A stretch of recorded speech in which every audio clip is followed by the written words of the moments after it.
we'll start from the top in Chinese and then go through to a verse for opening a sutra.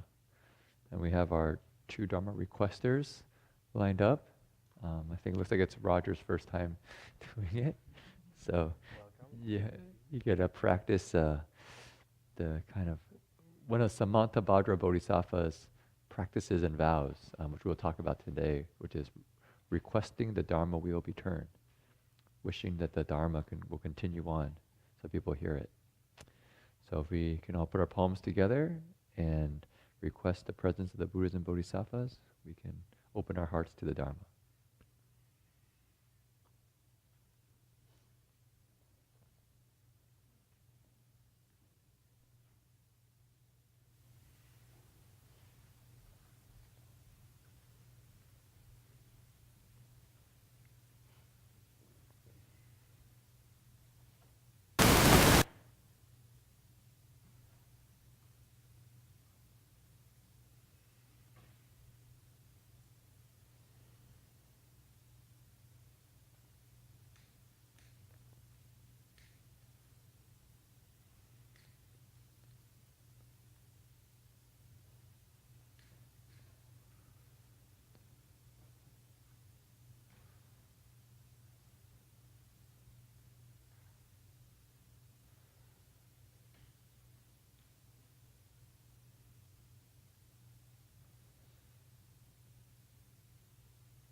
自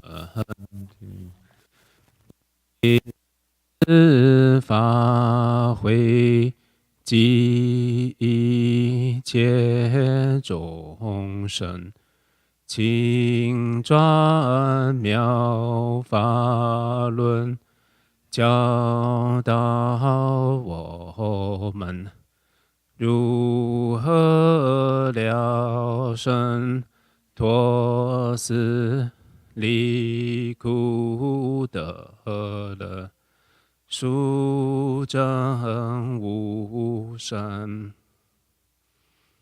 Will the Sangha with great virtue, out of compassion, for the sake of this assembly and all living beings, please turn the wonderful Dharma wheel to teach us how to leave suffering and attain bliss and end birth and death, and quickly realize numbers.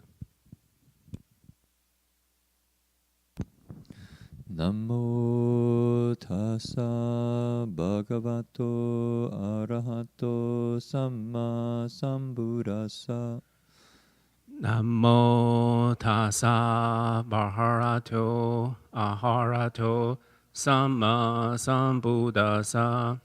Homage to the blessed, noble, and perfectly enlightened one. Homage to the blessed, noble, and perfectly enlightened one. Namo sadanto suceto ye alahadi samyao sambuddho che.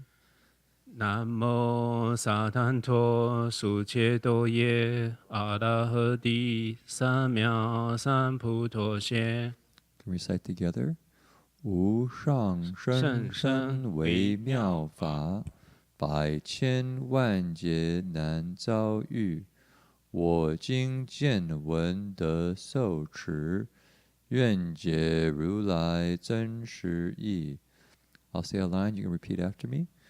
Supreme and wondrous Dharma, Supreme and wondrous Dharma, subtle and profound, subtle and profound, rarely is encountered, rarely is encountered, even in a billion eons. even in a billion eons. But now we see and hear it, But now we see and hear it, and accept it reverently. and accept it reverently. May we truly understand May we truly understand the Buddha's actual meaning. the Buddha's actual meaning.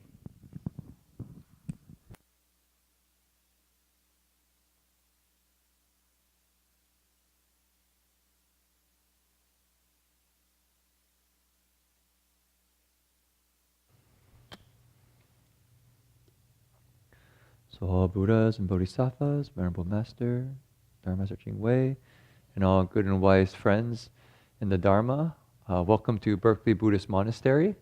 Today is February 24th, 2018. We just passed through a little bit more than a week of the Lunar New Year, so we're still in this kind of 2-week Lunar New Year phase, and we're going to investigate the sutra called the Sutra of the Buddhist Teaching on Infinite Life. In Chinese, the title is 佛说无量寿经. Reverend Heng Sure had an idea that he asked the Berkeley monks, which was maybe we should alternate. 1 week he lectures in from Australia, and the other week we have a live lecture. Because he feels if we have online lectures all the time and he's in Australia, and you come here and you see a screen, then you might just all stay at home. So he thinks we should have a little bit of live lecture, which I can see makes a big difference, because when you get to be with somebody else, there's a kind of, a lot of things are transmitted not just through, you could say, audioly, what we hear, or sometimes not even just what we see, that we can see from a screen, but there's an actual feeling of presence when we're with other people. We can kind of feel their energy, you could say, right? We have the sense of chi or energy. There's that feeling. And so having everyone come together to the monastery, I know some people are still online, so you hopefully can create that spiritual space for yourself in front of your computer screen. Hopefully not checking your email at the same time. That will definitely distract the mind. And that gives us a space to study the Dharma together. And so it's not a small thing to be able to open the sutra and investigate the principles within it. I was just, when the Dharma request was happening, in my heart, feeling, wow, this is a really, really rare opportunity. We have all of our, you could say, streams of consciousness. All of us have come from who knows how many lifetimes? They say beginningless lifetimes. These consciousness streams all coming together here, and now we're in this Buddha hall, and we're going to have our consciousness stream, our stream of consciousness, flow through the Mahayana Sutra. The sutra on the Buddha speaks of limitless life. And so that's not common. The Buddha described that being able to meet the Dharma is like a turtle that comes up for air every 100 years in the great ocean. And there's this little log on the ocean with a hole in it. And the chances that turtle, when it comes up and sticks its head through the top of the water, and just so happened that log floating on this ocean happens in the exact same place that he gets his nose through it, that's the chances of us, actually he says, getting our human rebirth, much less in that human rebirth, being able to meet the Dharma. So it's a really precious opportunity. So we usually do to begin is we recite sometimes the title of the sutra, but for this sutra we've been reciting the Buddha's name because this sutra is dedicated to Amitabha Buddha. It tells his life story, cultivating as a monk. But we have only gone through the very beginning of the text. But we want to maybe start out, because many people come from different places, maybe a busy day, maybe or maybe a very silent day. Maybe we've been cultivating all day in terms of sitting meditation. And so what we can do is actually gather our energy by reciting together. So I invite everyone to recite Amitabha Buddha's name. We'll just recite maybe for 5 minutes, or not, maybe a few minutes, and we can start the lecture. Okay. Namo Amito Phô Ai Namo Amito Phô Ai Namo Amito Phô Ai Namo Amito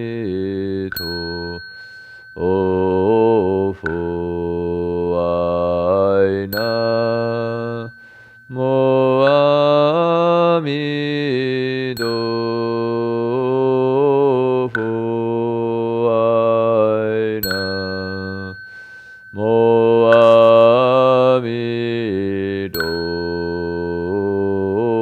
Phô Ai Namo Amito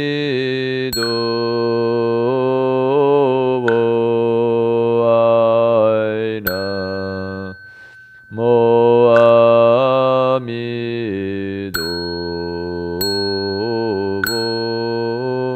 Amido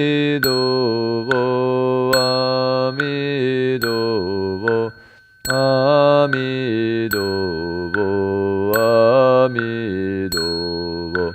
Amido Amido Amido Amido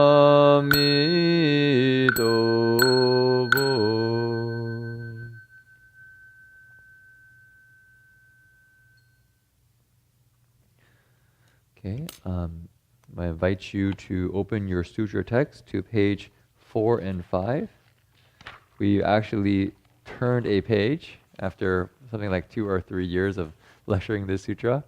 We've gone through all the Arhat disciples and we're moving into the Bodhisattvas. And so what we do to start the lecture is actually recite first the Chinese and then the English, just to give us a feeling of the sutra text in our hearts and minds. If people know, the Buddha's teachings was originally an oral tradition. It wasn't written down. People would actually memorize it and pass it down generation by generation. I'm guessing probably the Chinese texts were written down when it came from India to China because they were translating from written texts. But in the early years after the Buddha taught, these teachings were transmitted orally from one monk to the next or one nun to the next. Usually monastics, because to memorize these texts probably takes a lot of time to listen to them, to reflect on them, to memorize them, to check them with other monks. That was a practice at the time, and so these were passed down through the generations. So when we read it, we are kind of in that lineage, carrying on that spirit of putting these Buddha's words into our bodies, into our hearts, into our minds, and into the air around us. So if you're willing to join me, we're going to start at the top of page 4, right? I think, yes, top of page 4. It says, 又与大乘众菩萨聚. So we'll start from that top left corner.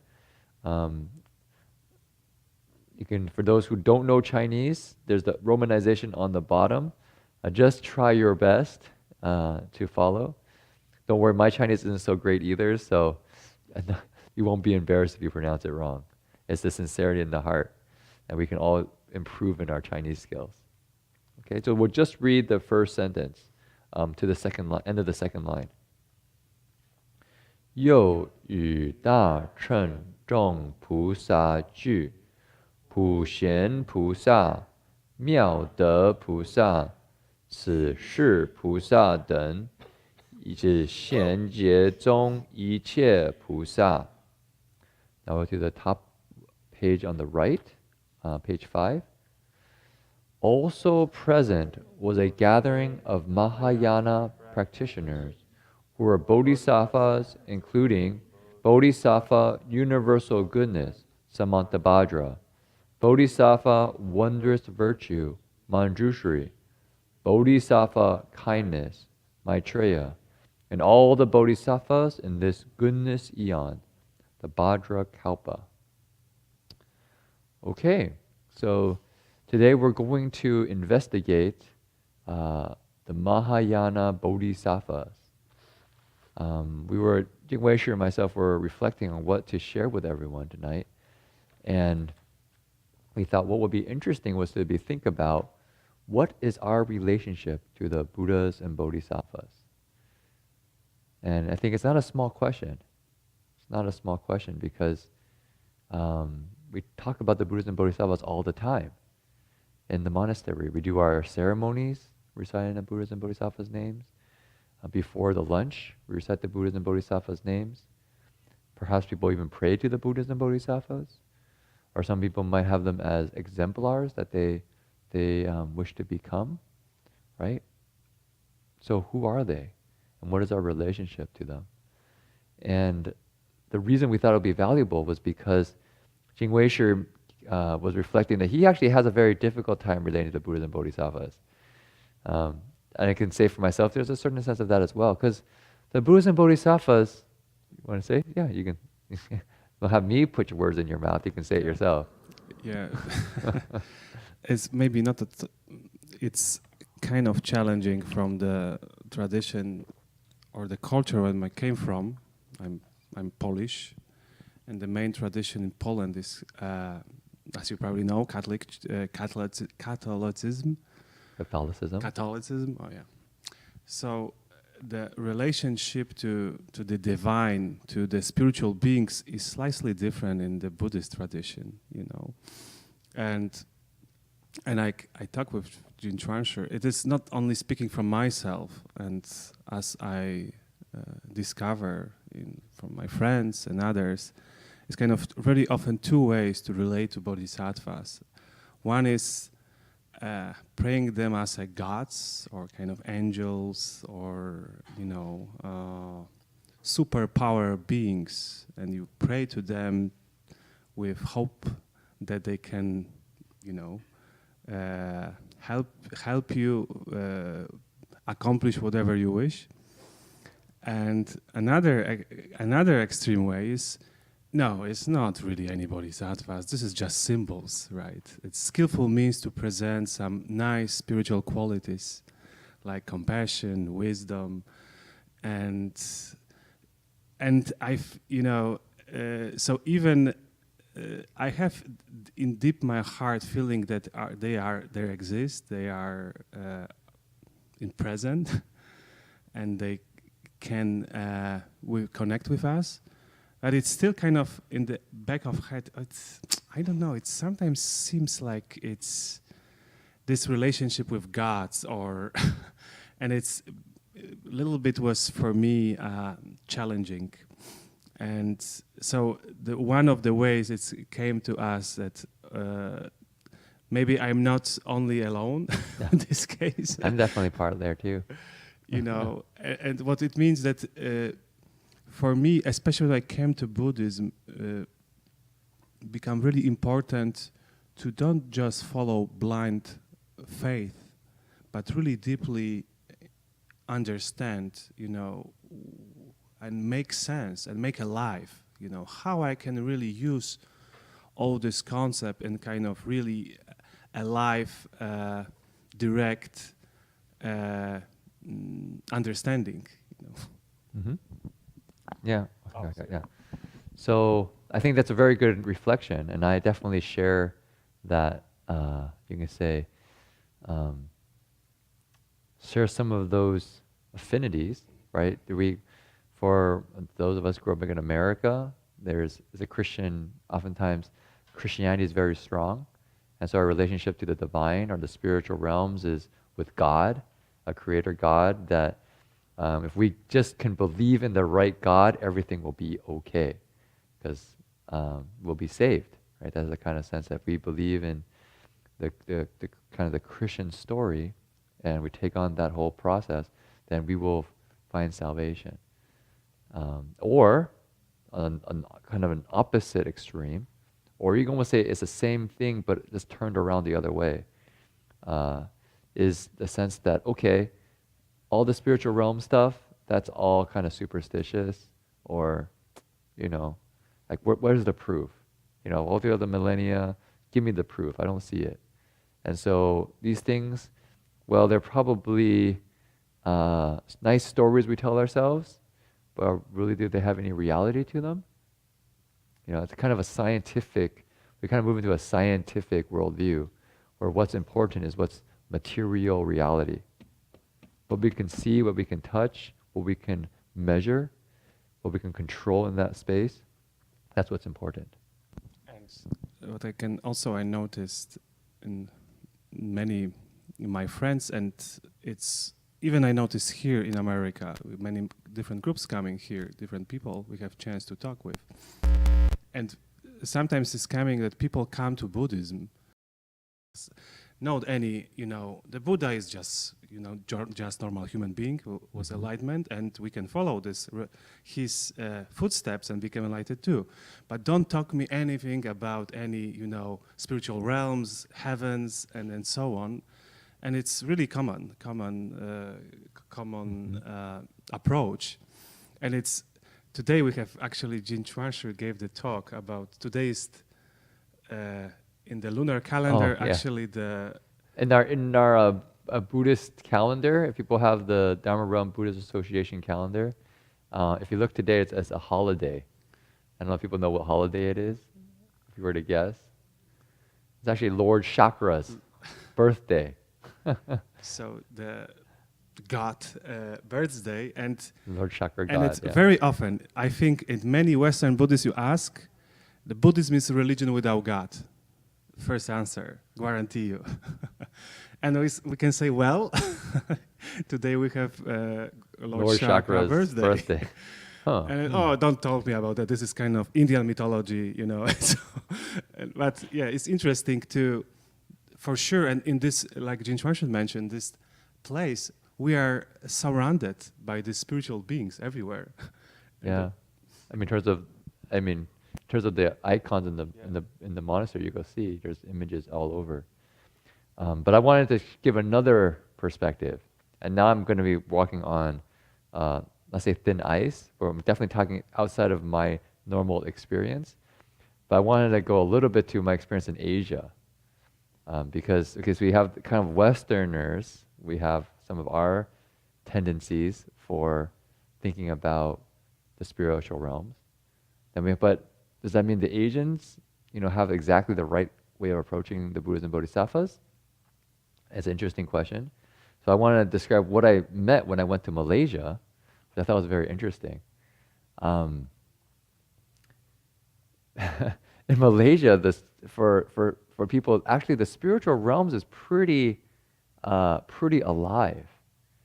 One of our tour guides in Penang, which Penang is a city in Malaysia, he brought us to a temple, which is I think kind of like a Taoist temple, dedicated to these 9 gods. And he's described that actually, I think probably just during this time, during this Lunar New Year period, they would have these people go into trances, and they would like kick on these spirits in their bodies, and then they would actually they pierce their bodies with long spears. It's like through their mouth. It's pretty scary. They did a video. They had a video playing. I remember. People know Megan Sweet, who's a Westerner, who's part of our university staff. She went along on the trip, and she couldn't even watch it. She's like, I just can't take this.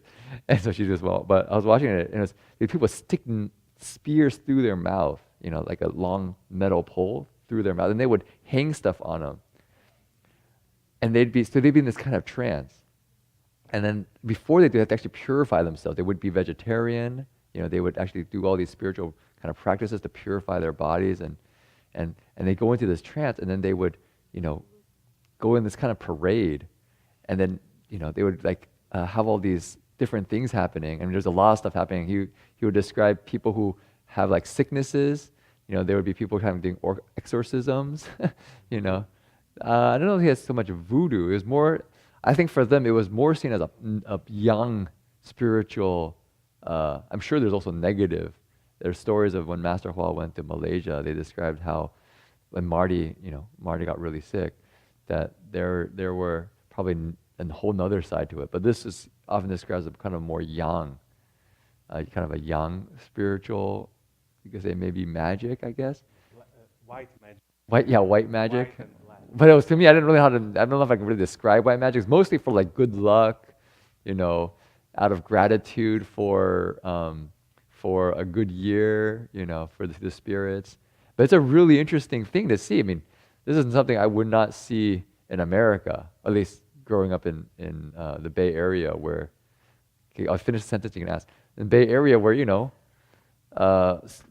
you go to spiritual, you go to church, you sit in a pew, and you sing some songs.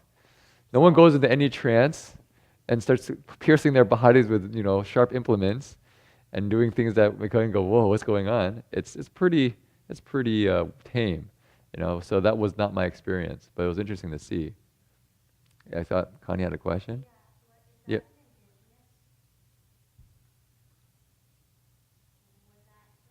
Indigenous ritual? Was that an indigenous ritual? It was interesting. It's actually brought over from China. It was actually brought over from China. That's not related to Buddhism, is it? Not particularly. Not particularly. Yeah, it's like folk religion of China. Yeah, it's like folk religion. Ooh. And another comment. Okay. America used to have witchcraft before you kind of killed them all off. Killed them all off. Yeah, America used to have witchcraft. That's another way to relate to the spiritual realm. Yeah, we have Harry Potter. Oh, yeah, We have Harry Potter, so, kind of witchcraft. And so so that's an interesting thing to see because that was actually part of their life. And we went to Malaysia, and there was a Buddha Root Farm retreat. And one of the afternoon sharings, we had a topic around ghosts and spirits. They will hear what people's experiences with ghosts and spirits were, because they all had experience, which was very interesting. Anyone? It's not uncommon. You're like, okay, yeah, sure.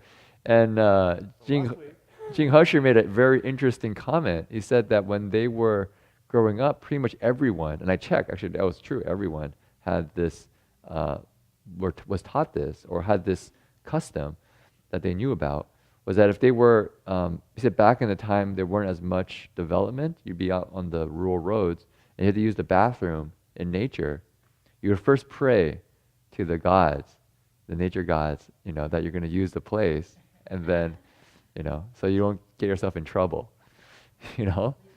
out of respect. And it's interesting because in the monastic code, we actually have that as part of our discipline. So it's actually interesting, part of the monastic discipline that, Jin-Wei Sure myself, we take actually has one of the practices is to actually kind of signal to the spirits, okay, we're going to be using the bathroom now, please, maybe move aside, So it's interesting. I mean, it's not something I said, it's not something I grew up with. And when I met that in the text, I'm like, I don't know how to relate to that because it's not part of my cultural upbringing. And so my interaction with it is through a kind of trust in the Buddha's teachings, not through direct experience. A trust in maybe the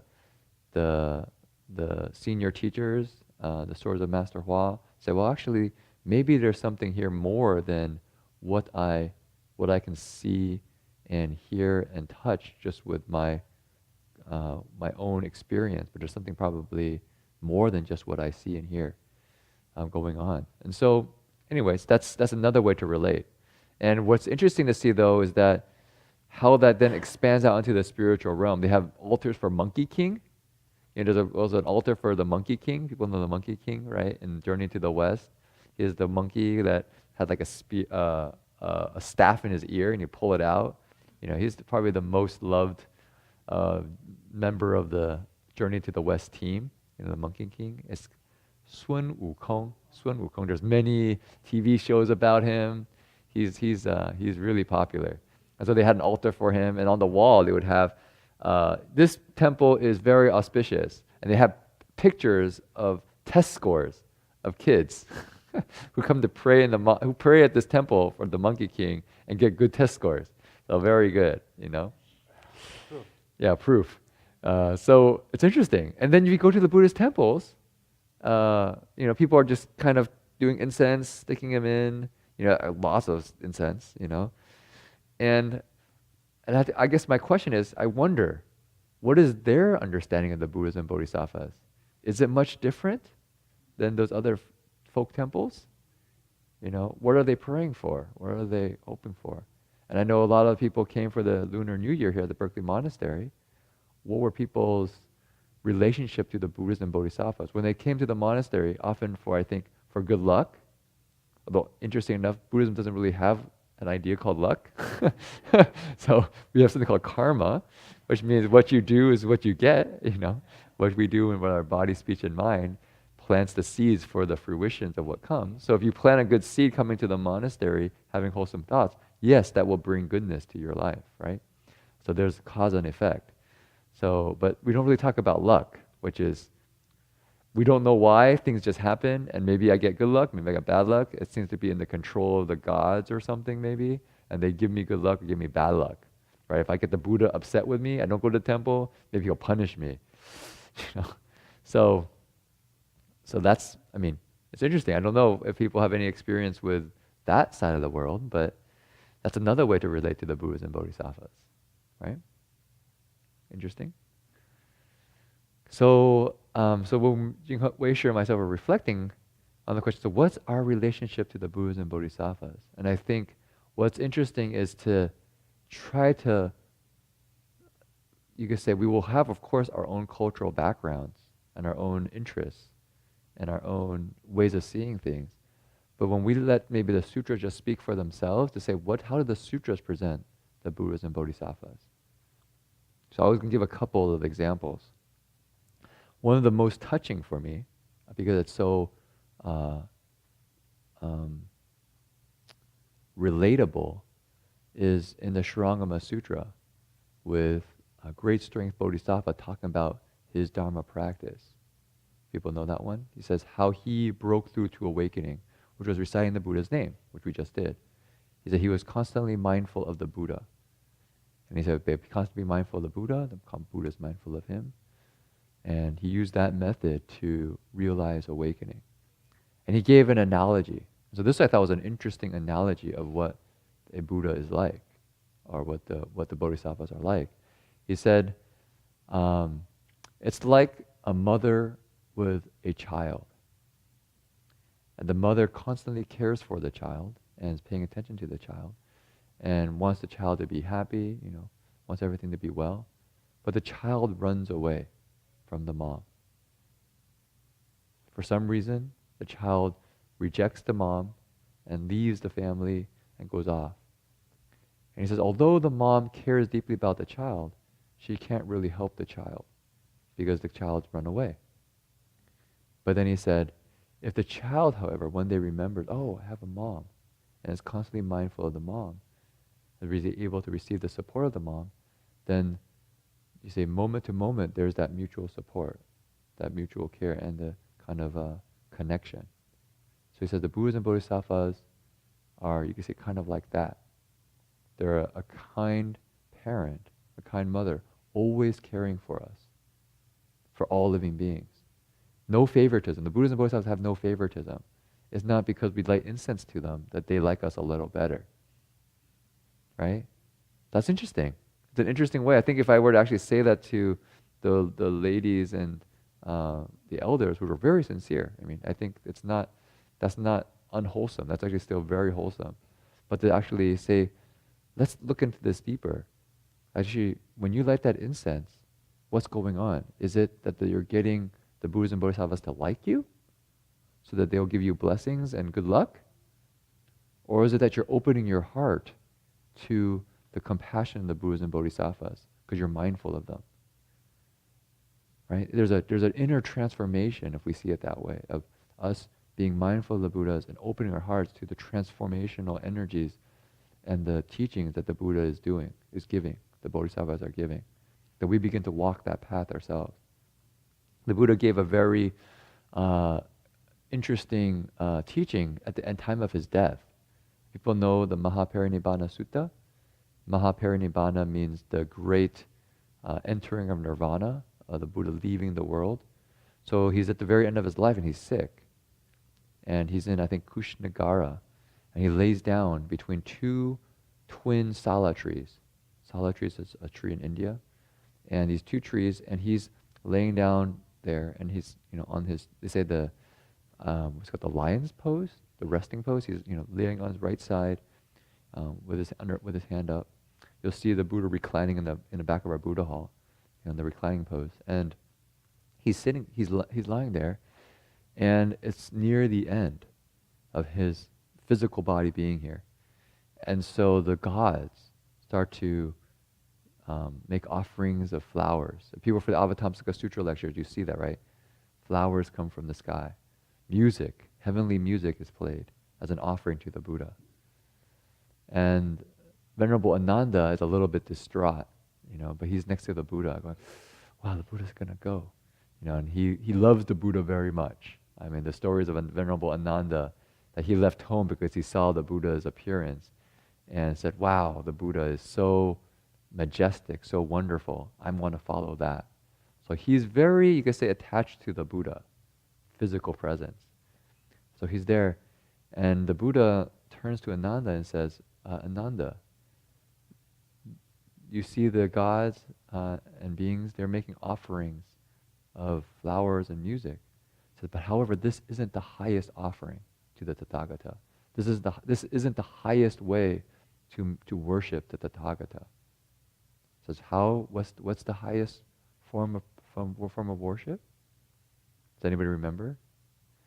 Connie took the class. I don't know if you remember. Teaching the Dharma or meditation, kind of. I remember, I think Marty saying that the highest form of devotion is imitation. Is imitation? No. It's close. It's very, Like very close. About imitation in the Dharma, though. imitation of the Dharma. Maybe. Okay. It's interesting, the word imitation. I don't know if this word so much you're imitating the Buddha, but what he said was, you walk the path the Buddha walked. Yeah. So we can't quite like imitate the Buddha, like do exactly every single thing just the same way he did, but we can do the spirit of what he did and walk that path. They said that's the highest way to pay respect and worship the Buddha. He gave the formula, but we have to cook for ourselves. Yeah, yeah.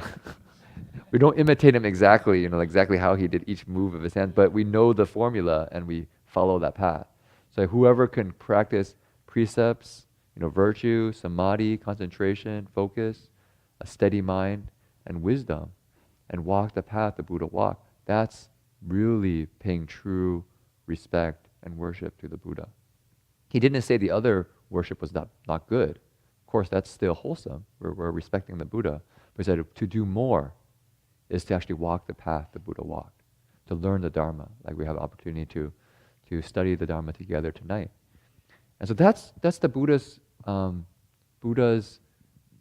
explanation. I think that's actually very interesting because it changes our relationship to the spiritual realm in a way of the Buddhas and Bodhisattvas. It's not, sometimes in the Christian tradition, if we go to the Old Testament, you get the sense of God being a jealous and angry God. Right? If you read the Ten Commandments, it starts with God actually saying, if you follow my commandments, I will bless you and all your future generations. But if you disobey me, I will, you'll have really bad fortune for you and all your future generations. And so there's a kind of like a feeling there. I better be on there's a fear. I better be on the right side of God so I don't get myself in trouble. The Buddha's not like that at all. You're never on the wrong side of the Buddha. The Buddha's always there to support you. It's only that we reject his care why we don't get his support. He's just there. He's still supporting. Actually, he's still supporting. He's just unable to support us as much. You could say it that way. He's there supporting us, keeping us from pain and suffering, but he's unable to help us as much because we actually are pushing him away, or pushing that goodness away in our hearts. So I think that's an interesting reflection. One way of seeing the Buddhas and Bodhisattvas. We also see that in the Universal Door chapter, Guanyin Bodhisattva. We recite that in the mornings here at the Berkeley Buddhist Monastery, the Pu Menping. And Guanyin Bodhisattva, in that sutra, this is the 25th chapter of the Lotus Sutra, describes how she goes and rescues living beings in all sorts of difficulty. They say even criminals who are locked up, you cry out Guanyin Bodhisattva's name, she will come and help you. If you are what? They said, I think, you're executed, but even if you're guilty or not guilty, he both comes to help you. It's like, I remember reading it going, how does that work? Shouldn't Guanyin Bodhisattva just help the good people, not the bad people too? But it's interesting, Guanyin Bodhisattva is not like that. She helps everyone. And if we want to connect to her help, how is the method given in that text? It says, be mindful of Guanyin Bodhisattva.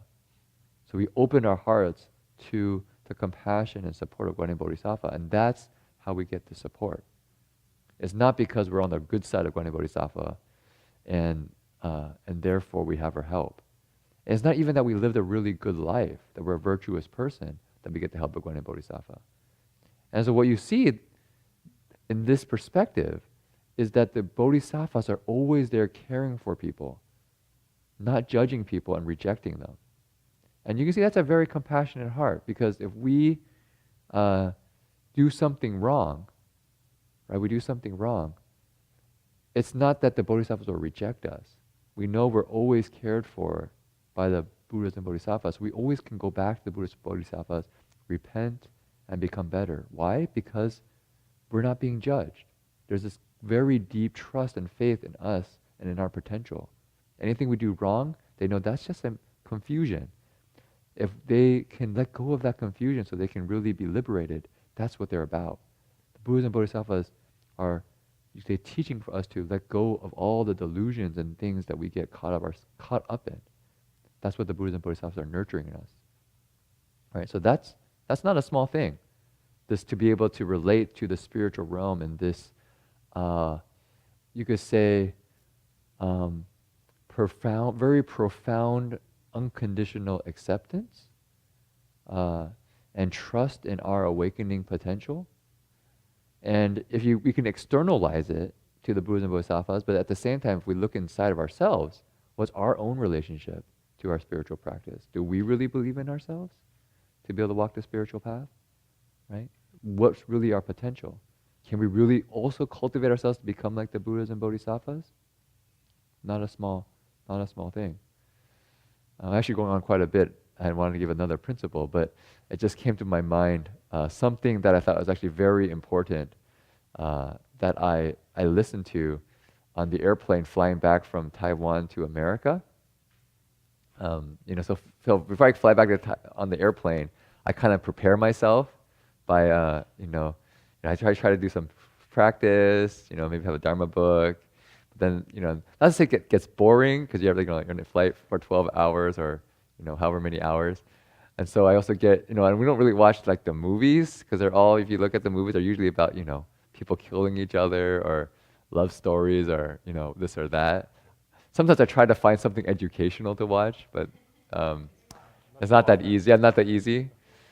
There's Disney movies. I think when I was trying to go to Georgia to teach the summer camp for kids, I was doing a little research, so I watched the movie Frozen.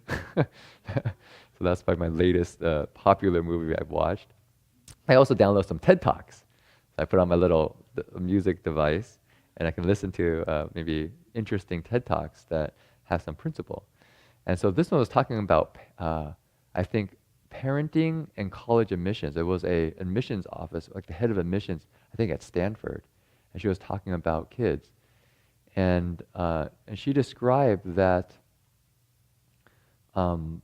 basically it was almost like a plea or a wish that parents didn't manage their kids' lives in like a checklist way.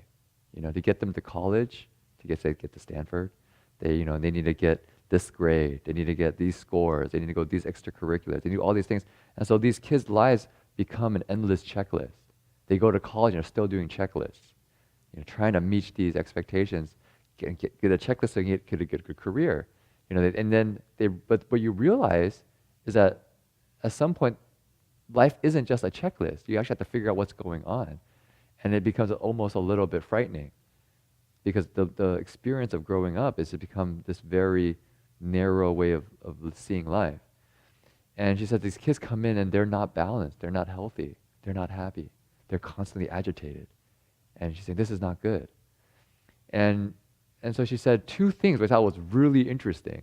They said what she saw, there was like these studies, she said it was the largest study on, like a longitudinal study by Harvard on this topic. And they said that they found two conditions. I don't know how they actually measure this and do, maybe they did surveys or something, that really made a difference for parenting. They said one was unconditional love for the kids. Meaning whatever the kids do, you still accept them. And I think that's not a small thing because if you think about it, just like the Buddhas and Bodhisattvas, if the kid does something wrong and you reject them or you kick them out, or if they have to get some grade for you to love them, then there's, for the kid, if they do something wrong, when things go wrong, they don't go to the parent because they know the parent's going to reject them and judge them. So there's a fear there. So they go where? They go to their friends because they know their friends go, yeah, I do the same thing. So they can empathize. Yeah, maybe I'll do it more. Yeah, I do it more. So I feel, okay, I'm accepted, right? So if you don't have this unconditional love and trust, it doesn't mean that you have to say that's a good thing to do, that you're giving to your children. Then in some way, when the really difficult things happen, they don't come to the parents for support and advice. And so that's why I said that the Buddhas and Bodhisattvas, my sense is that's actually why they provide this unconditional support for us, is because when things go wrong, we know the Buddhas and Bodhisattvas aren't going to judge us and reject us and we say, I'm sorry, I shouldn't have told that lie, or I shouldn't have stolen that thing, or I shouldn't have, all the various things that we could possibly do wrong in this life. We can go to the Buddha and say, I'm sorry, I want to do better. And we know that the Buddhas and Bodhisattvas are there with open hands, hoping we will get better. It doesn't mean that we still don't have to face the consequences of our actions, but we can have the support of them, their help to get us out of the suffering, right? And then the other one, I don't know if people can guess what the second, say there's two things. One was unconditional care or love, and the second one, any guesses? No guesses. It's actually something that's a little bit unexpected, but also kind of makes sense. Just the second most important thing is doing chores at home.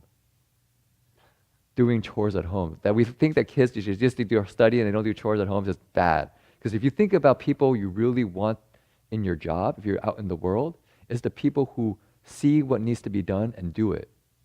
They do the things that no one else wants to do. They just do it. And that's the people, when you're in a company, you look to and depend on because they're reliable. They take care of what needs to be done. They're not there for some saying success. They're not there. They're very reliable. And they're the people who actually become successful. It's because they do what needs to be done. It says, and that's in a family. That if a person, a kid in a family actually takes responsibility for the well-being of the family, takes care of these basic things that everyone's doing all the time, and grows as a human being through them, that's really, really important. I thought that's actually very interesting. Things we often overlook in the attempt to be successful, get to a really good college. So I thought that was a very good two principles for life.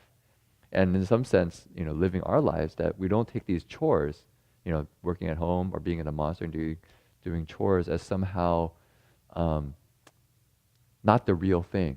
It's actually really important. That's our cultivation of our humanity, our ability to support everyone else living in this community. So that was interesting. So, but back to this point about the Bodhisattva. So that's one principle I thought very important. The Bodhisattvas are there unconditionally caring for us, wishing for us to get better. Not there to judge us, not there to reject us. Not there to get kind of favors from, and not there to get punishment from, right? On the other side, I found another thing that came during the Avatamsaka Sutra lecture with Reverend Heng Sure. People have been coming to them. We've been reading the 8th ground Bodhisattva. He's been going over the 10 grounds chapter. I don't know if people have been listening, but one thing I think it was a couple of weeks ago that really struck me was we're in a section now that the 8th ground Bodhisattva is manifesting in like all different places, right? People remember he or she's able to manifest in all different worlds, in all different ways. And one of the ways that the Bodhisattva manifests just blew my mind. And it said, the Bodhisattvas manifest as empty space. I was like, what? As empty space? I mean, like you look in this room, we have all this empty space.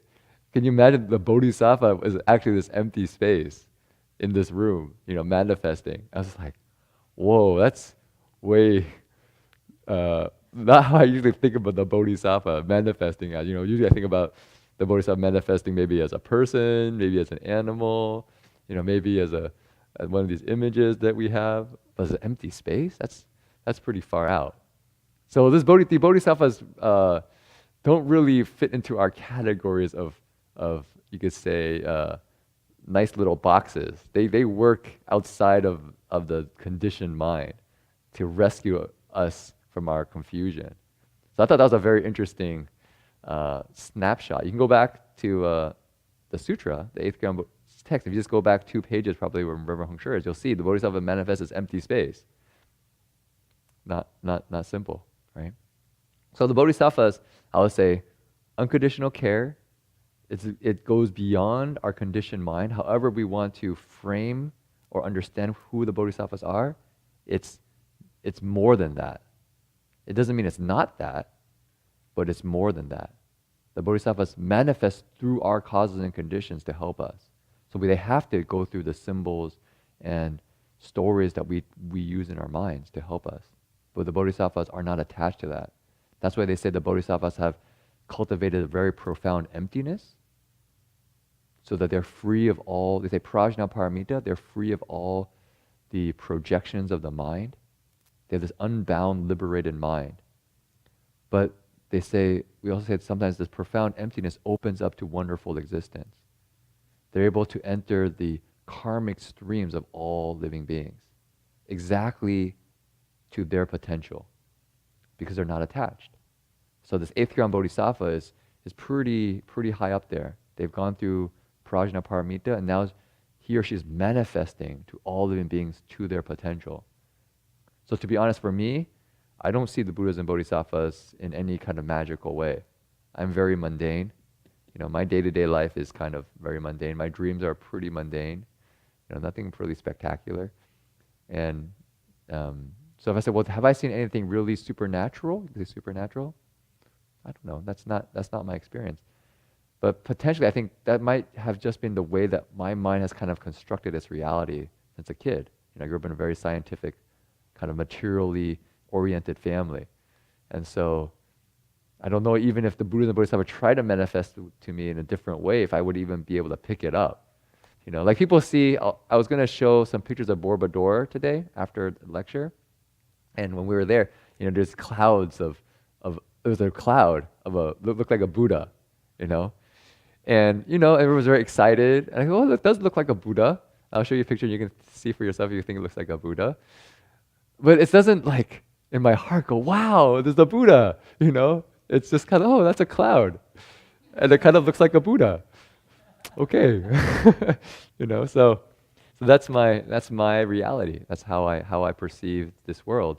But I have to say, I don't reject there's other ways of being, because I know my way of seeing the world is just a very limited framework that from my habits and my own conditioning has developed. So I think that's an interesting way to think about the Buddhas and Bodhisattvas, to see it's something beyond our conditioned ways of seeing, and it's or they are also always caring and compassionate. They say that the Buddhas and Bodhisattvas' activity is just compassion from prajna paramita. So, very important. So this is, when we read here in this assembly, right, in the beginning of the sutra, we had all the Arhat disciples. And the Arhat disciples are much more approachable in a way, because they're human beings who cultivated and then became Arhats. All the stories before, if you turn the page over, you'll see Venerable Shariputra. Let's see, is Shariputra here? Maybe not. Venerable Ajnata Kandinya, Venerable Ashvajit, Venerable, let's see, Mahamagogiyana. Yeah, Venerable Shariputra is here too. You'll see all these Arhat disciples, and they all have stories, which we've been telling over this last couple of years. But when it comes to the Bodhisattvas, they don't quite seem to have this kind of human being representation. That's, there's this story of this person in the Buddha's time who was, this person and became awakened. They become almost, you can sometimes use the word cosmological. Earth-store Bodhisattva. We have some of their past stories, their past life stories sometimes, like Earth-store Bodhisattva and the Jataka tales. But the scope of their life and their practice is so vast. And so we were going to explore just one today, which is universal worthy. Sometimes we translate as universal worthy Bodhisattva, or here translated as Bodhisattva universal goodness, venerable or universal Bodhisattva Samanta Bhadra Bodhisattva. And so his background is, I mean, we can point to him in the monastery. He's over here, venerable or Bodhisattva Samanta Bhadra. He's riding an elephant, right? You can see Bodhisattva Samanta Bhadra. And you see an image there. He's riding an elephant. The elephant has 6 tusks, right? 6 tusks. We have another image of him on the stained glass window, riding an elephant, 6 tusks, right? That's actually, we're supposed to represent the 6 paramitas. The 6 paramitas. He's seen as great conduct, great practice. We use the word great practice rather than conduct. He's like, he's the person that will always do the right thing. No matter what, he'll do the right thing.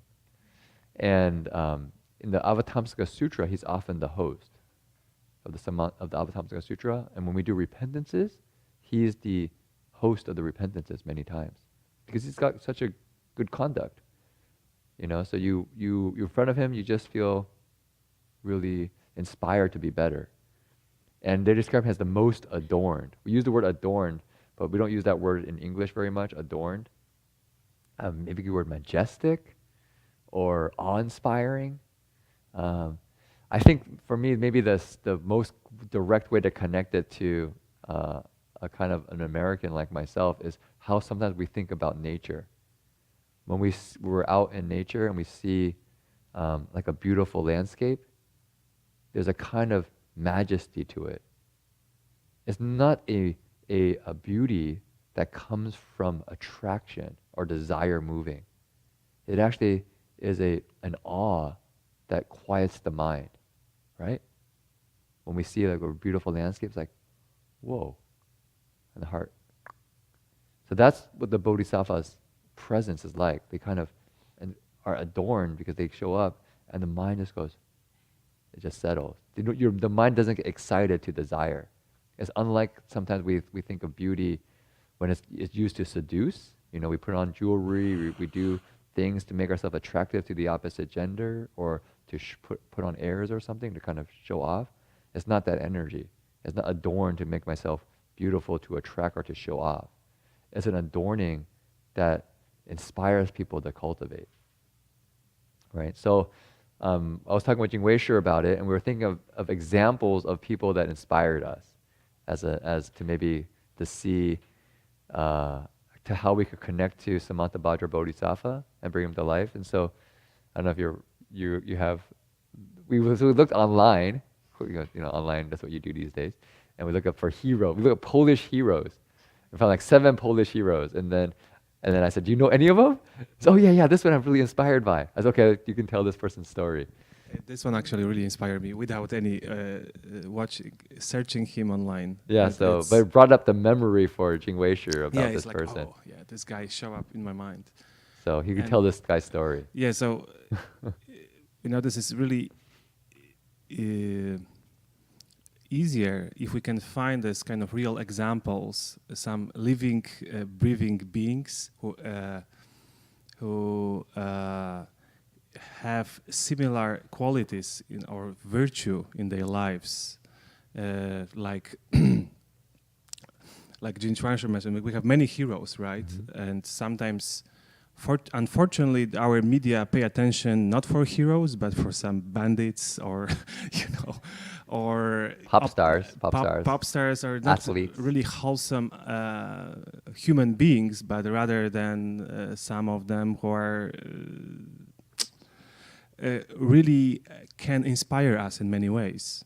And because maybe one sentence of BBC, I don't know, the bad news is good news. So this is their rule. Pay more attention for people, right? So if someone is good, it's really boring, probably. So anyway, that person who came with kind of right or good inspiring conduct is the one of kind of heroes from Second War. We have a lot of heroes in this period of time, very difficult time in whole Europe and the world.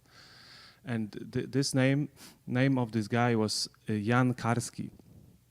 He was really a young, intelligent man, and young diplomat. I think he was served before Second War in France and different in Switzerland, probably. So he was fluent in many different languages, and he was excellent with his memory. He can remember everything what people say to him, just like 100 pages by pages. He can remember just by heart. Once only listened. He has this ability. So when the German took over the Poland, of course, it was arose a resistance movement, and they noticed, this guy is really intelligent. So he was a kind of courier. He was make many different missions between France and England and occupied Poland and make reports what's going on, because at the time we didn't have, you know, television, internet, and so on. No texting. Texting. So they mostly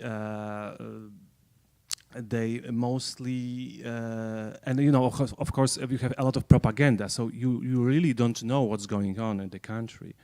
So one of his mission was, you know, to talk with all different leaders of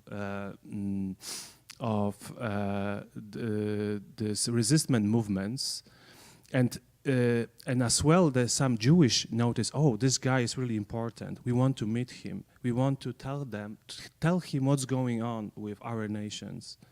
And as probably you know, it's at the time the Germans, what they did in Poland, they put Jewish in different section of the city. We called it ghetto, and three of the leaders, of the Jewish leaders, came out and see the Jan Karski, and they said to him, "Do you know what's going on with us, with our nations?"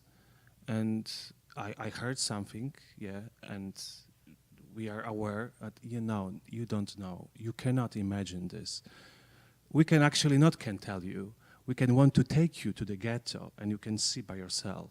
And by seeing this, maybe you and we have hope that you can come and see different leaders of the world and say to them, please tell them what's going on with our nations. It's never in the entire history that happened like that one nation can be disappeared.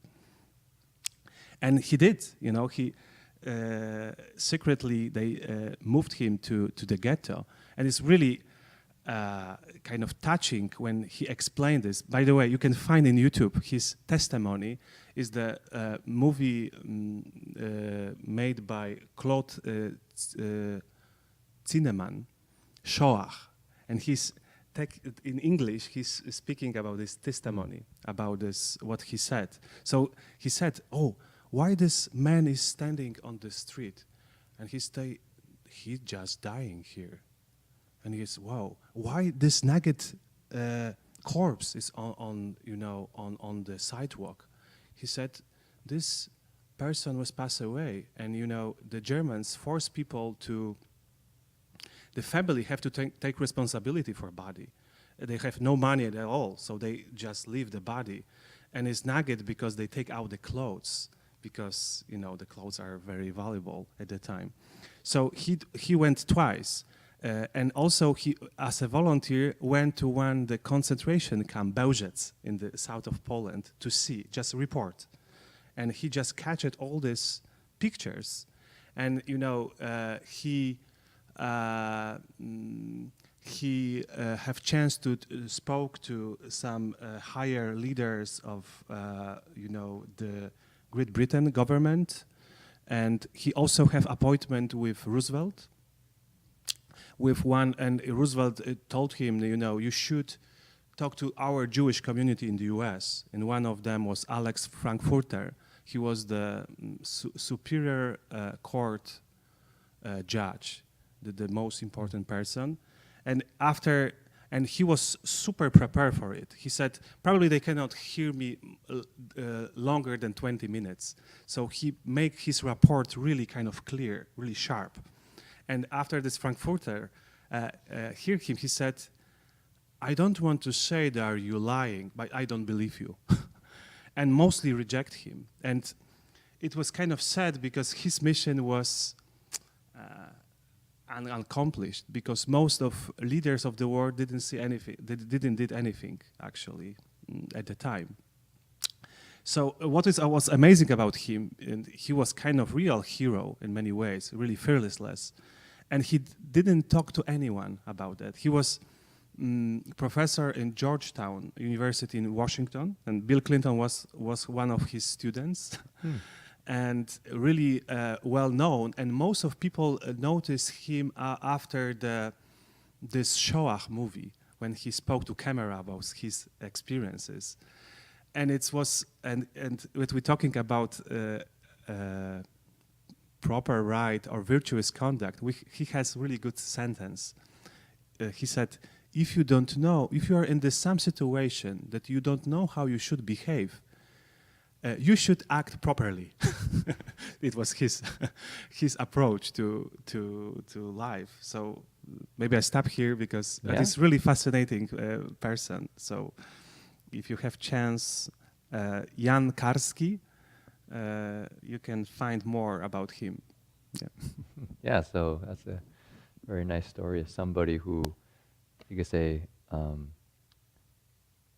risked his own life for the well-being of other people, and because he lived an upright life, not for fame, not for his own benefit, but actually just to do the appropriate thing, the right thing. So that's kind of Samantabhadra Bodhisattva, just does what's appropriate. And it's interesting because mostly he was, what struck me really, I don't see a lot of anger in his, that, oh, these Germans are bad or so on. No, he just noticed that it's suffering happening, what I can do to help those people.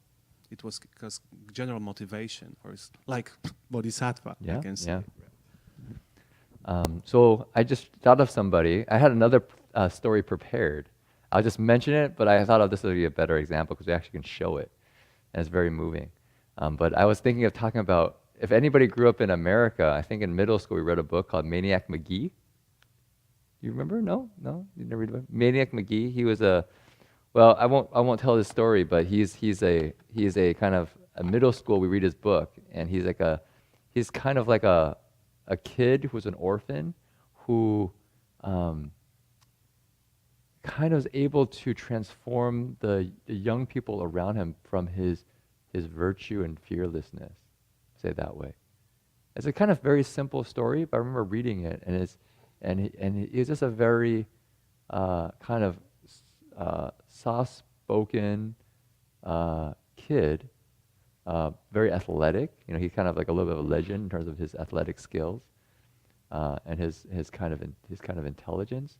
But I remember he's just very simple. You know, he just lived in he had no home really, so he just kind of lived in a pen for animals. You know, and but he would just kind of have all these experiences in his town, and he was just a very good person. I remember reading that story and go, wow, that's a very inspiring story of a young person, a good model for being in middle school. But the thing that I just thought of was, there's a video of Mr. Rogers, you all know Mr. Rogers, that has him talking to, I think, Congress about having more funds for public broadcast stations, corporation, public broadcasting corporation, and it's a really inspiring video. And so I think just to show it will be enough to kind of get a sense of, when you're able to speak with virtue, what's the transformative abilities of it. Okay, so I think we'll stop here for Samantabhadra Bodhisattva. He's really important Bodhisattva, but we don't have too much time. Yeah. Can I say something? I just received the magazine from KQED. This month, I think in March, this coming month, they are honoring Mr. Roger. Oh. I think there are quite a few documentary films, so maybe you want to look it up. Okay, yeah, definitely. Oh, everybody. I remember Mr. Rogers was a kind of kids show for those who weren't in that era, but it's an interesting thing to see, especially when he's talking to the Congress. It's really inspiring. So, no, this is a while back, like maybe 30, 40 years ago, I think. We'll see on the video clip. So if possibly bring down this projector screen, we can show that to people. And I was going to also show a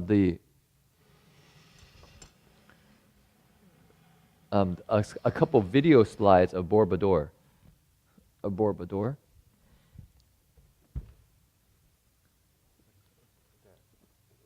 I think we can stay here. Yeah, that's what I was told. Yeah. Okay. Great.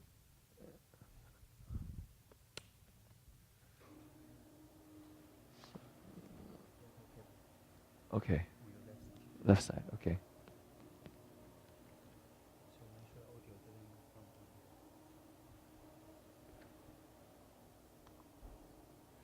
So this is Mr. Rogers, I think before maybe the Senate. Yeah, that's it. It's. Let me see if I find the. Let's see.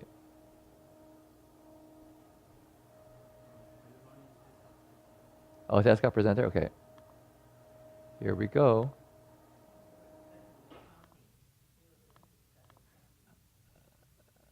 Yeah. Okay. Is there sound? I can take this guy out here.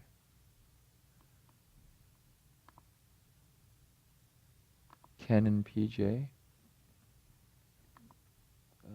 Playback devices. Speakers. Okay, have you seen this before, Jin-Wei? No, okay. You can watch it. The U.S. Senate held hearings about funding for the newly formed Corporation for Public Broadcasting. A $20 million grant proposed by former President Lyndon Johnson was in jeopardy. President Richard Nixon wanted that amount cut in half. The hearings were chaired by Senator John Pastore. All right, Rogers, you got the floor. So this is Mr. Rogers in Senate. He's basically trying to, they're going to, I think, guess, cut funding for public broadcast television. And he was going to speak with the Senate about it. And so if people don't know Mr. Rogers, he's kind of like he had a TV show for children where he would, have Mr. Rogers' Neighborhood. He'd sing a song, something, I think I still remember. It's a beautiful day in the neighborhood, a beautiful day in the neighborhood. Da, da, da, da, da, da. Yeah, so that's, if people are kids, they would remember that song. That's Mr. Rogers and his TV show. Yeah, so here in front of the Senate. So he seems a very simple guy, but when you listen to him talk, you can see he ain't simple. He ain't simple. That's Mr. Rogers. Senator Pastore, this is a philosophical statement and would take about 10 minutes to read, so I'll not do that. One of the first things that a child learns in a healthy family is trust.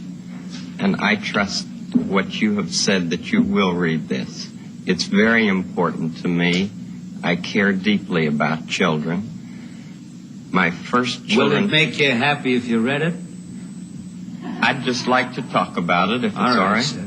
Okay. My first children's program was on WQ. So you can see that the senator is very tough, right? He's known for being very tough guy. WED 15 years ago, and its budget was $30. Now, with the help of the Sears Roebuck Foundation and National Educational Television, as well as all of the affiliated stations, each station pays to show our program. It's a unique kind of funding in educational television. With this help, now our program has a budget of $6,000. It may sound like quite a difference, but $6,000 pays for less than 2 minutes of cartoons, 2 minutes of animated, what I sometimes say, bombardment. I'm very much concerned, as I know you are, about what's being delivered to our children in this country. And I've worked in the field of child development for 6 years now, trying to understand the inner needs of children. We deal with such things as the inner drama of childhood. We don't have to bop somebody over the head to make him to make drama on the screen. We deal with such things as getting a haircut, or the feelings about brothers and sisters, and the kind of anger that arises in simple family situations. And we speak to it constructively. How long a program is it? It's a half hour every day. Most channels schedule it in the noontime as well as in the evening. WETA here has scheduled it in the late afternoon. Could we get a copy of this so that we can see it? Maybe not today, but I'd like to see the program. I'd like very much for you I'd like to see the program itself, or any one of them, you see.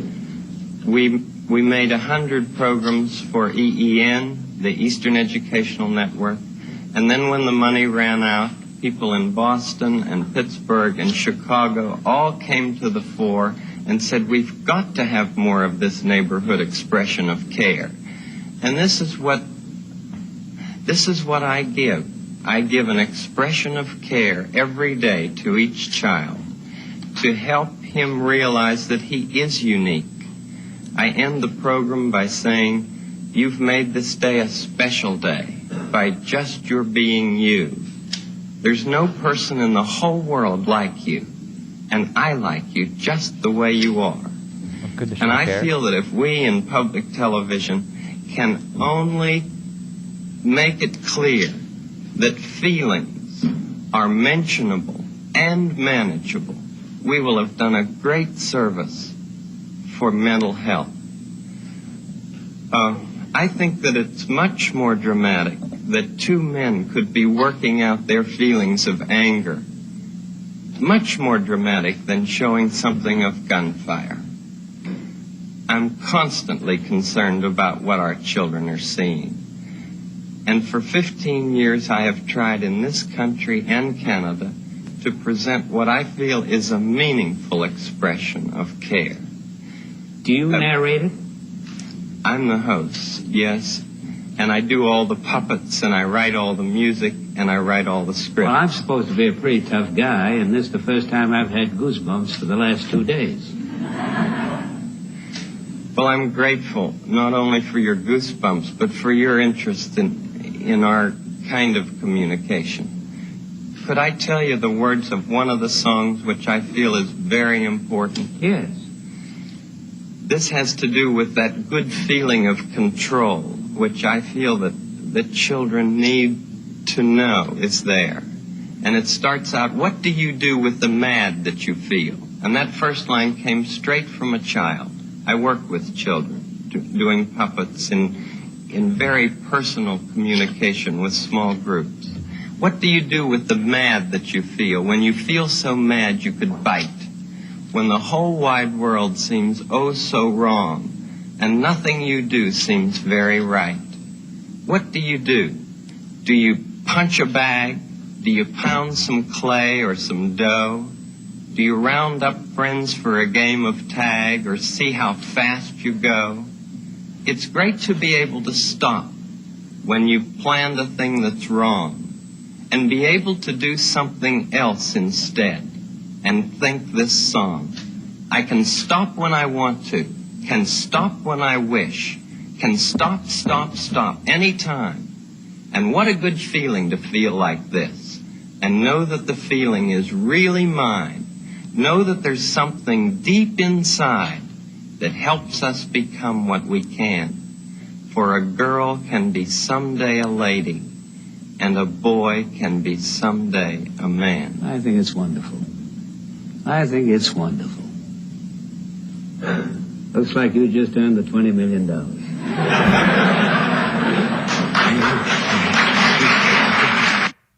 Okay, anyways. So anyways, I remember watching that and going, whoa, that's somebody with eloquence. Okay, we have a little bit of time left, and what I was hoping to show was a recent trip. So if we were willing to take about 9:10, 9:15, it won't be too long. I wanted to show a little bit about a trip we had in Indonesia to a place called Borobudur. And this is if you want any place in the world that's, at least for me, that there's something different about this place, it would be this place. And so this picture on my desktop actually is from Borobudur. That's not like what you would call it. That's not a like a holographic, what do they call it? Like people make their own little like moviescapes or something, like a virtual reality. This is real. This is like actually a place, Borobudur. These are all stupas with Buddha images inside of them. That's a volcano in the front, and this valley of mist, right? You can see the steps up. So this is Borobudur. And so I was going to show some of the pictures, because recently we had a group of us go to Borobudur to visit. And I will be a little bit quicker because there's not that much time. But it's, I think, really valuable to see, because for me, going to Borobudur was a chance to see, how to describe, the Avatamsaka Sutra come to life through our 3D, in 3D. It's like the sutra in 3D. Okay, is it the image clear? Okay. So is it showing my screen or is it showing the video over there? Preview. Okay, let me see if I can change the display settings. Configure, duplicate slideshow. Here we go. Okay, there we go. Okay, so that's Borobudur. You just saw that picture on that I used for my desktop, but this is like almost like a sacred mountain, you could say. It was like a little hill before, but now they've made it into a Buddhist monument. And you can see these, the rock, it's all pretty much rock. And below here on the bottom, there's images of, you could say, life in samsara. There's people very happy, there's people very sad. It's an actual spiritual experience walking around it, because it's a teaching of the Dharma as you go around it. It would be like this Avatamsaka, this sutra, the Sutra on Limitless Life. It would be maybe, have images of all the great Arhat disciples. If you were to put this sutra on this mountain, it'd be like you'd walk by this mountain and you see images of each of the great disciples and their life stories depicted in the reliefs of this monument. So you can see just the detail and awesomeness of this place. This is called adorned for sure. So we walked around to pay our respects, circumambulated the monument. It's in a Muslim country, so there's a lot of Muslim school children, and because it's also seen as a cultural heritage site for them, it's a UNESCO site. And but they're very respectful towards other religions, because as we circumambulated around, the school kids would actually see us coming and they say shh, and they quiet down until we walk by, and then they start talking again. So I was very impressed by their respect for other religions. It was interesting. It was discovered in 19th century, I guess, right? And it was preserved by volcano ashes. Yeah, volcanic ash. So it was, you can see, quite amazing when they discover that something like that exists in this planet. Yeah. 800 in the 800s. So I looked it up right before. So it's about 1,300 years ago. Yeah. So this is our group taking a picture in front of the Borobudur. The steps are very high. They're high steps. So the first thing Flavia, usually you circumambulate going up, but in our group, Flavia was with us, and she went directly to the top. She said, I want to go to the top. She went directly to the top. Gradual, but direct. Yeah, she doesn't do this gradual path. She goes direct. She goes over the direct method, directly to the top, to Nirvana. So we just went up directly. And off the top, you'll see, I show you on my desktop, this is what you see when you get to the top, right? You just look around and you're in this valley and there's this mist and there's these stupas, and inside the stupas they actually have a Buddha image. I was reading up on it, and it's described that the stupas are kind of, with the Buddha image, as kind of represent the Buddhas who are able to be kind of, you could say, kind of this passionate towards the world. They're not like attached to the world, but there's these holes, so they're still engaged. So this kind of, what I was just talking about, this ability to be empty, but yet engaged. These Buddhas are looking out into the world. They're able to be engaged, but they're not attached. Yeah, so that was one interpretation of the stupas. You'll see there's a Buddha right here. Actually, the desktop on wallpaper for Jin-Wei's desktop, his computer too, is also Borobudur. Yeah. So we both have Borobudur as our desktop wallpapers. It's a very inspiring place. This is how monks, how we can, you could say, not say decorate our rooms, but how we, people put their own heroes up, right? We put our heroes up. What we find inspiring. So this is just from the top. When you look around, you can just see it's just amazing. What? It's different times of the day, but some of the, particularly like these more misty ones, are really early on in the day, around maybe 6, 7 a.m. Yeah.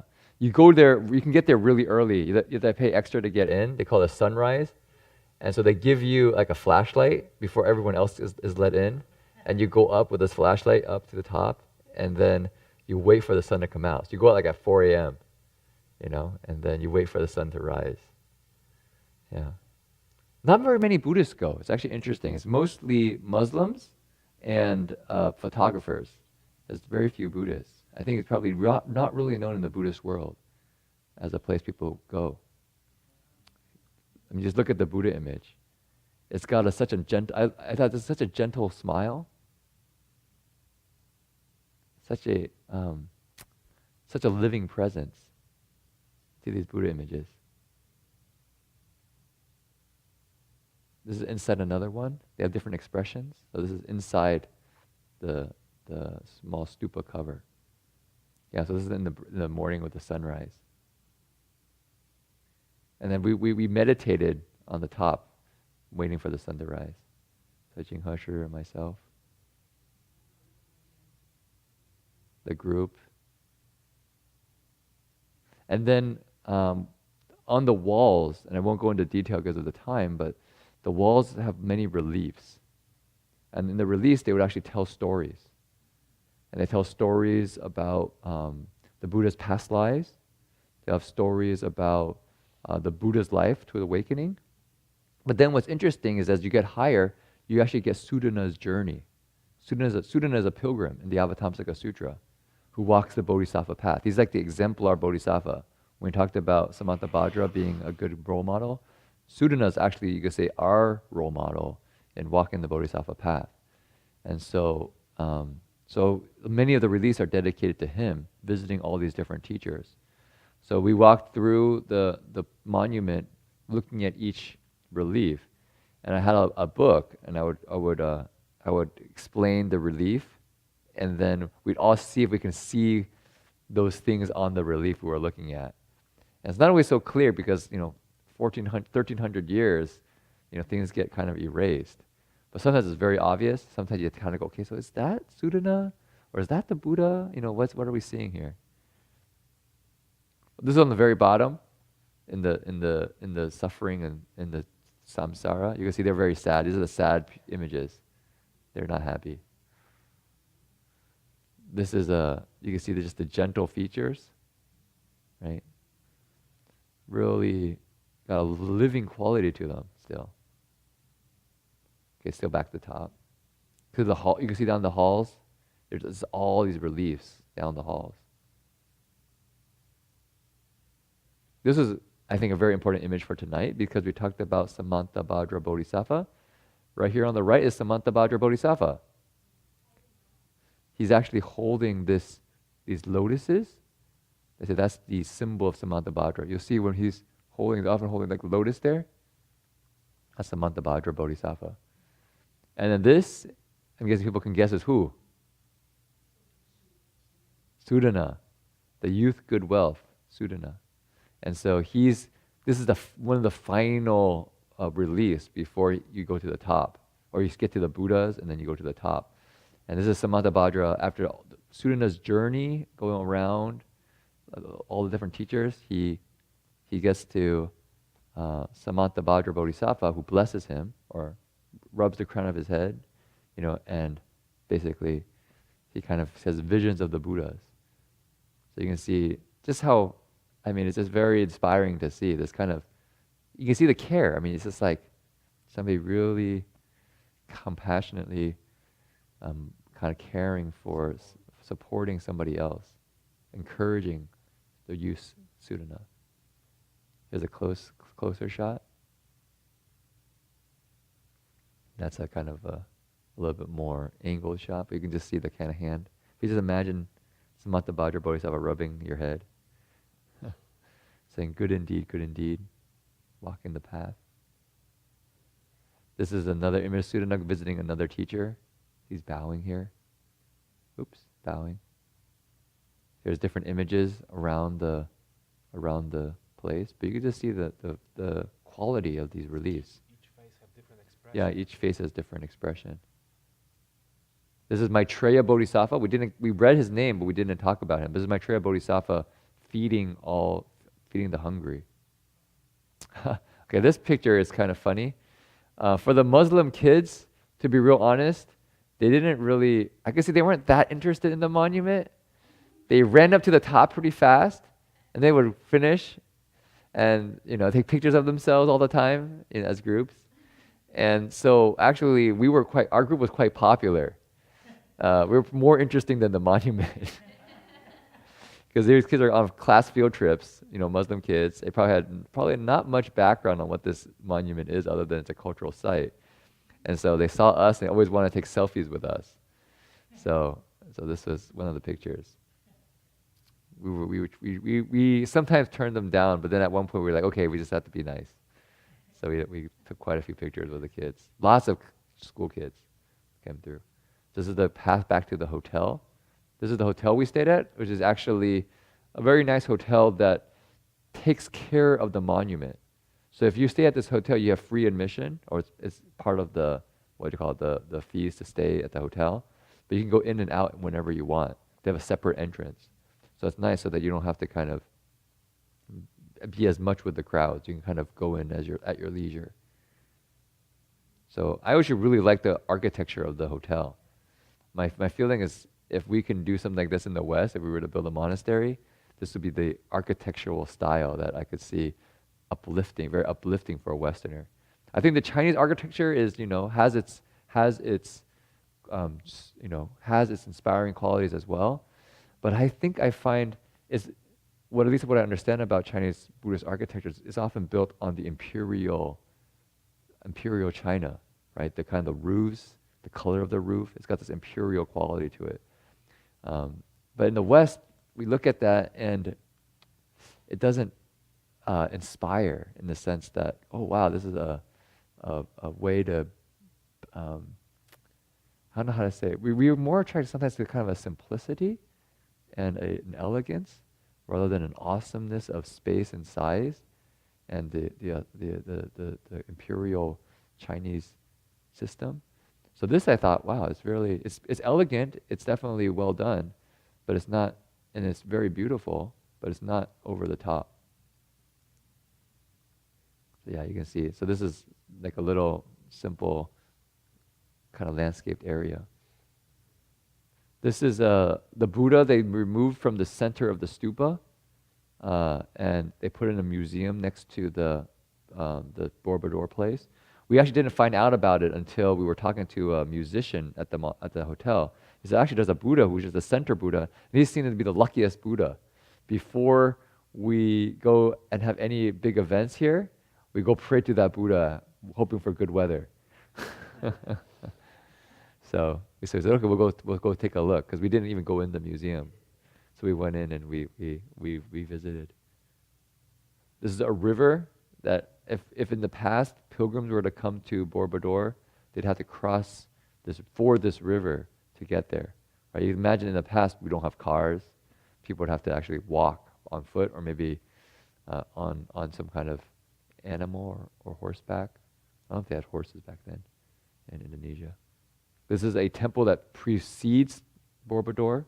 It's called Mendut, and it's also quite impressive, but it's not as big. It's just kind of one structure. But you see, it's very nice. And so people would come here first, and then they would move on to Borobudur. And this was one of the image on it that I thought was nice to show is, I know people who weren't here last night, because I showed this also last night. Can you guess who this is? What was the person? The guards person, or the kind of the staff there. I'm guessing it's probably a Muslim, Indonesian. He said that's the god of fertility, goddess of fertility. Lots of children, right? Right, goddess of fertility. So, but who do you think it is? It's actually, I don't think it's the goddess of fertility. Or maybe it is, but a slightly different way of thinking about it. Mother of Earth, Guan Yin. Actually, when I looked online, and of course we can take online sources for a grain of salt as well, they said it's the Rakshasa mother ghost spirit, and all her Guizimu, Rakshasa mother ghost spirit. Yeah, So the story goes that she actually ate human children, and the Buddha basically taught and transformed her. He took one of her children, her favorite one, little baby, and put him in his bowl. And the mom got very distressed and came to the Buddha and said, okay, here's your child. But he said, well, are you really anxious? She said, yeah, I'm really anxious. I'm going to lose my son. He says, how do you think all the other moms feel losing their children? And so she said, but I can't, what do I do? All I eat is human babies, you know? He said, no problem. I'll make sure you get the best food. We'll have the monks share their offerings with you every day. So the monks in the monastery, we actually take food out every day and we make an offering to the Rakshasa mother ghost. So here's actually an image of her. So first time I've ever seen a depiction of her. Every day, every afternoon. Yeah, every afternoon in the monastery. So it's interesting that in the monastic life, just built into our daily life, we interact with the spiritual realm. You know, as I said, my experience of the spiritual realm is very mundane, so I don't know what's going on, but you know, hopefully something is happening.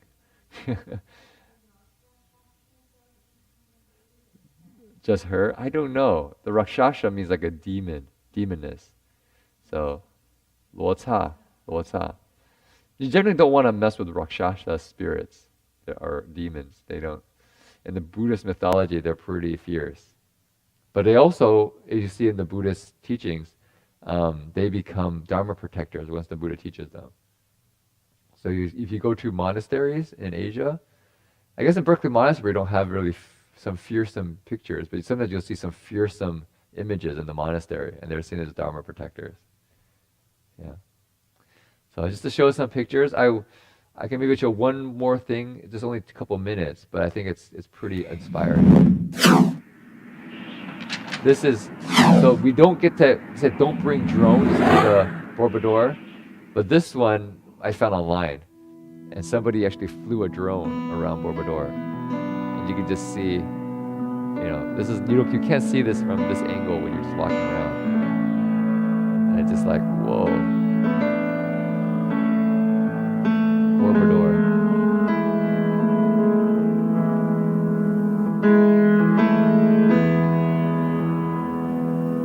You can see it's very stunning.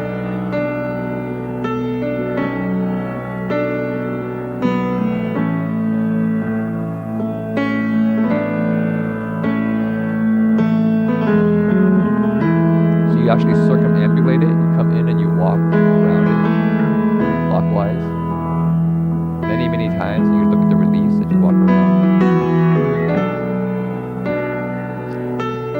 Just if you go straight up, probably only takes you like maybe 10 minutes or something. 15 minutes. If you circumambulate it, probably a whole day easily.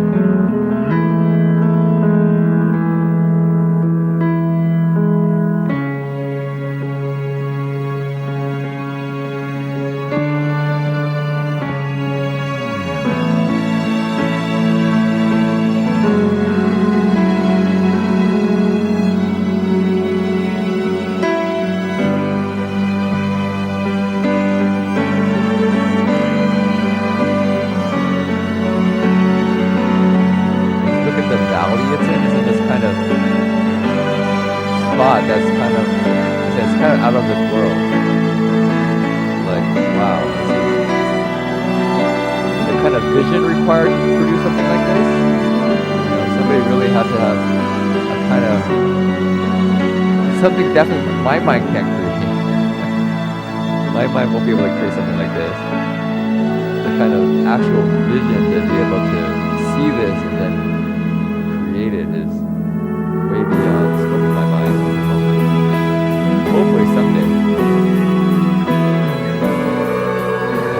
stupas. This is the main stupa that will have that other Buddha was removed.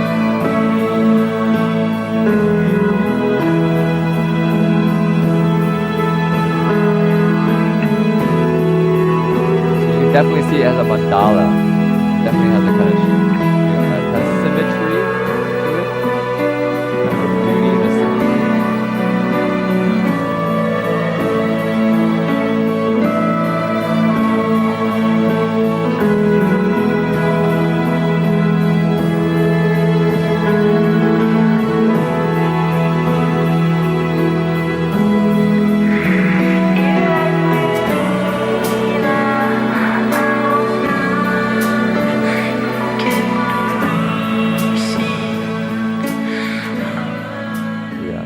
Okay, so that's Borobudur, and you can see Samantabhadra is actually featured in Borobudur, so you can, if you happen to be in Indonesia, or even if you're in Malaysia, it's only about a 5-hour flight to get to this place and back.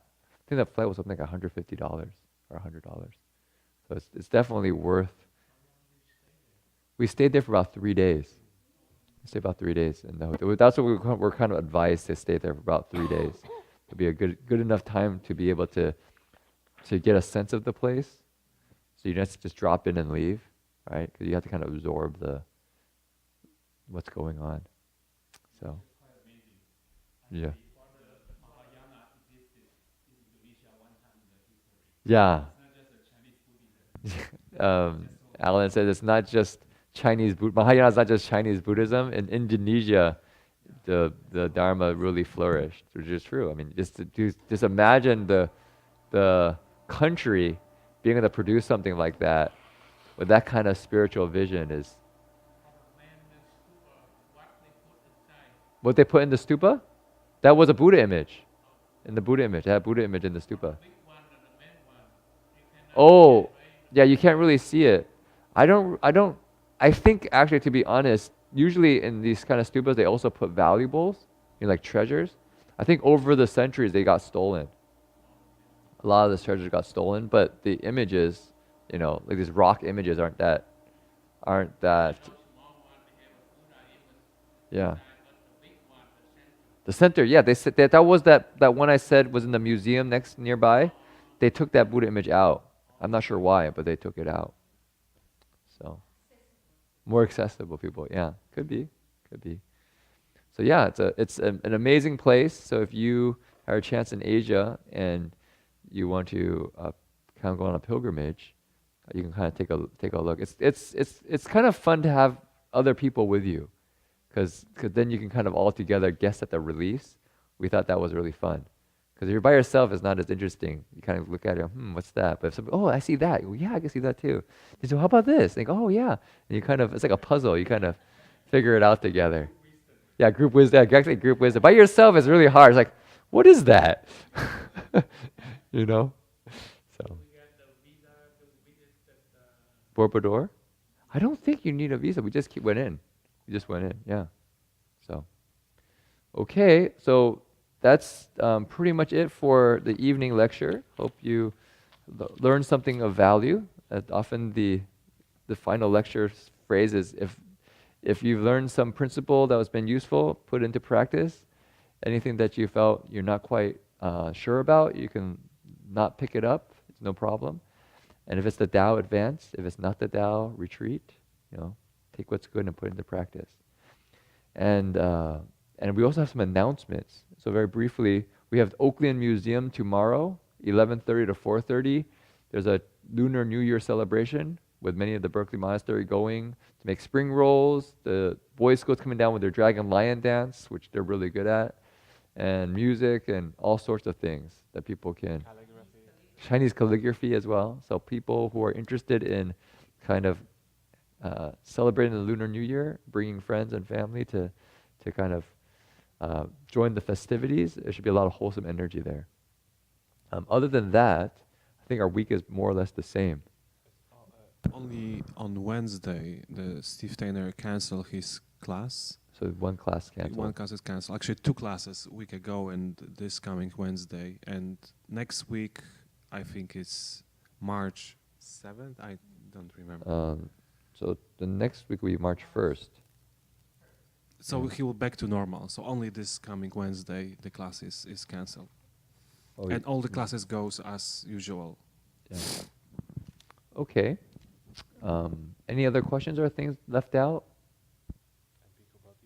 Yeah, Bhikkhu Bodhi will be teaching at the 10,000 Buddhas for 1 whole month, teaching the Abhidharma. Abhi means higher, Dhamma means Dharma, so the higher Dharma. And so for those who haven't studied the Abhidharma, it's a very interesting system. It systematizes all the Buddha's teachings in the Pali text.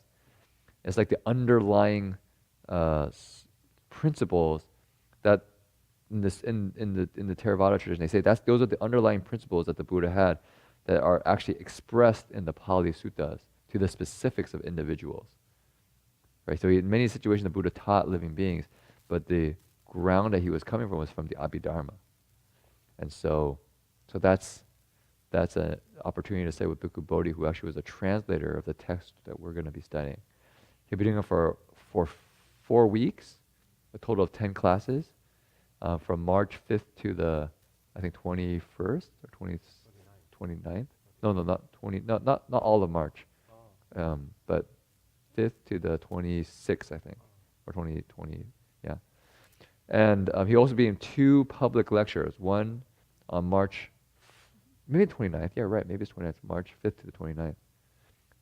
And then he has 2 public lectures, I think on March 4th and maybe March, I think, 25th. He'll be giving 2 public lectures. One on wholesome roots, planting wholesome roots from the Pali Suttas, and practical dependent origination, meaning how do we use the dependent origination in practice? And they'll both be at the 10,000 Buddhas. Right now there is no plan to stream them, but if we have, volunteers who want to do it, we probably can. But we right now don't have plans to do it yet.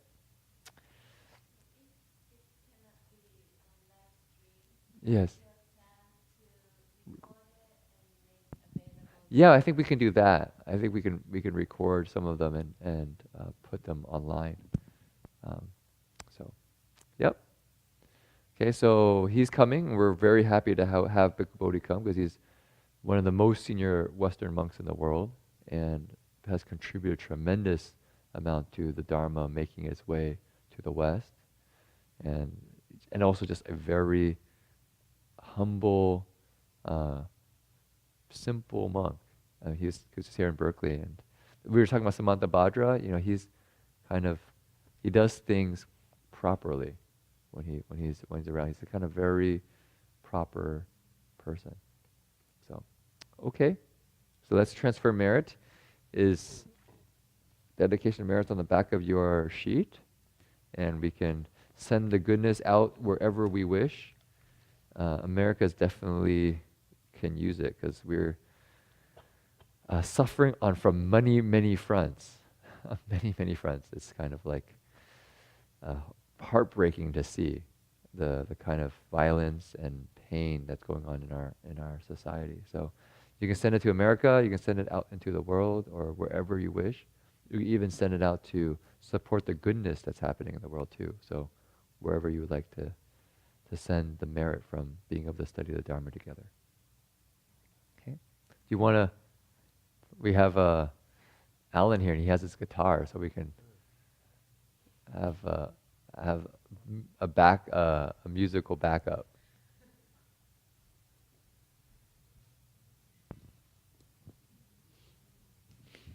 Yeah, that's not a small thing to come and be able to be inspired by the Dharma, because like what we saw Mr. Rogers say, now what kids are exposed to, or what we're exposed to, is often violence, gun shootings. Kids are playing these video games, which is basically you just go around and shoot people, or you do things that are really harmful. People are really, on a lot of, that they're so upset about life that they just want to numb their experience by taking these drugs, the kind of pain-killing drugs that's become rampant now in America. It's pretty amazing. Okay.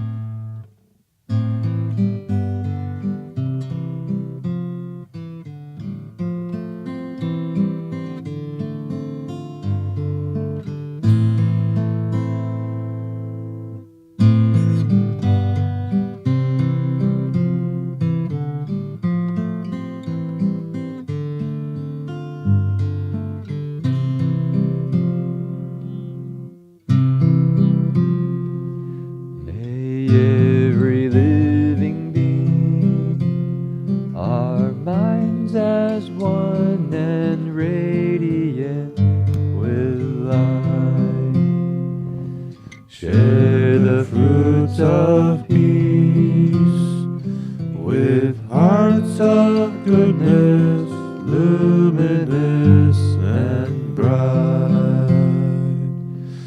If people hear and see how hands and hearts can find in giving unity, may our minds awake to great compassion, wisdom, and to joy.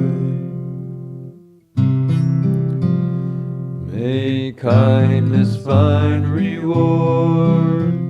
May all who sorrow leave their grief and pain.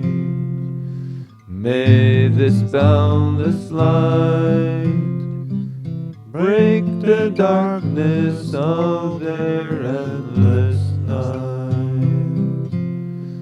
Because our hearts are one, this world of pain turns into paradise. May all become compassionate and wise. May all become compassionate and wise.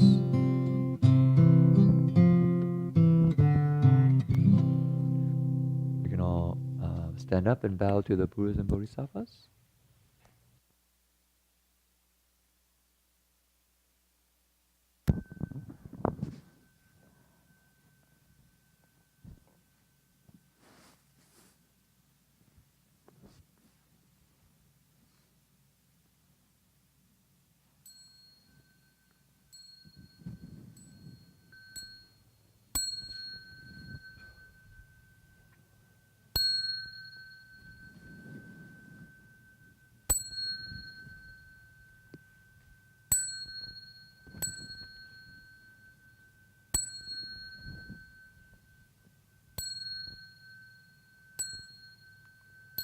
Bow in respect to the Venerable Master.